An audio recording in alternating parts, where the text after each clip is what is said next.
दीपावली पर एनटीसीए से प्रदेश के 5वें टाइगर रिजर्व का रास्ता साफ हो गया है। राज्य सरकार के प्रस्ताव पर एनटीसीए की कमेटी ने अपनी रिपोर्ट सौंप दी है। अब जल्द ही एनटीसीए की तकनीकी कमेटी में रिपोर्ट पर चर्चा के बाद धौलपुर टाइगर रिजर्व की मंजूरी जारी की जा सकती है। देखिए हमारी ये स्पेशल रिपोर्ट। दीपावली से पहले प्रदेश के लिए सुखद खबर आई है। प्रदेश के 5वें टाइगर रिजर्व होने का धौलपुर करौली जिलों को गौरव मिलने जा रहा है। एनटीसीए की कमेटी ने अपनी रिपोर्ट सौंप दी है। अब जल्द ही एनटीसीए की तकनीकी कमेटी की बैठक में इस रिपोर्ट को मंजूरी मिलने की उम्मीद है। इसके बाद केंद्रीय वन एवं पर्यावरण मंत्रालय धौलपुर टाइगर रिजर्व की अधिसूचना जारी करेगा।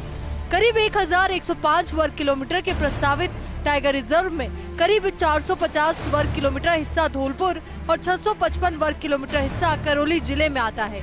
यहाँ धौलपुर क्षेत्र में बाघ T116 और बाघिन T117 और उनके 2 शावकों का विचरण है। हालांकि शावकों को लंबे समय से किसी ने नहीं देखा है। करौली वन क्षेत्र में करीब 8 बाघों का विचरण है। राज्य सरकार ने धौलपुर टाइगर रिजर्व का प्रस्ताव एनटीसीए को भिजवाया था। एनटीसीए की विशेषज्ञ समिति ने प्रस्तावित टाइगर रिजर्व का दौरा कर अपनी रिपोर्ट सौंप दी है। अब एनटीसीए की तकनीकी समिति की आगामी बैठक में इस रिपोर्ट पर चर्चा कर मंजूरी दी जा सकती है। मंजूरी मिलते ही धौलपुर टाइगर रिजर्व की अधिसूचना जारी कर दी जाएगी। प्रदेश में अभी रणथंभौर, सरिस्का, मुकुंदरा और रामगढ़ विषधारी के तौर पर 4 टाइगर रिजर्व है। कुंभलगढ़ को भी टाइगर रिजर्व के तौर पर अधिसूचित करने का प्रस्ताव तैयार किया गया था, लेकिन राजनीतिक कारणों से इस प्रस्ताव को ठंडे बस्ते में डाल दिया गया।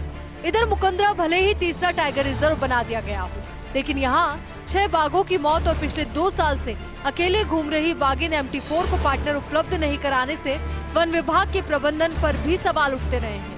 हालांकि अब प्रमुख सचिव शिखर अग्रवाल और PCCF हॉप डॉक्टर DN पांडे के प्रयासों से नए टाइगर रिजर्व और वन संरक्षण की दिशा में अच्छे कार्य हुए हैं। प्रदेश में वर्तमान में रणथंभौर में 75, सरिस्का में 25 और धौलपुर और करौली में 10 बाघ सहित कुल 110 बाघ हैं। धौलपुर के 5वें टाइगर रिजर्व बनते ही धौलपुर से मुकुंदरा तक एक वृहद टाइगर कॉरिडोर की परिकल्पना पूरी हो जाएगी।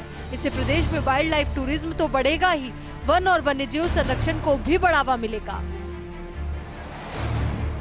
इस दीपावली पर प्रदेश को 5वें टाइगर रिजर्व की सौगात मिलने जा रही है। धौलपुर टाइगर रिजर्व को अधिसूचित करने के प्रस्ताव पर एनटीसीए की एक्सपर्ट कमेटी ने अपनी रिपोर्ट सौंप दी है।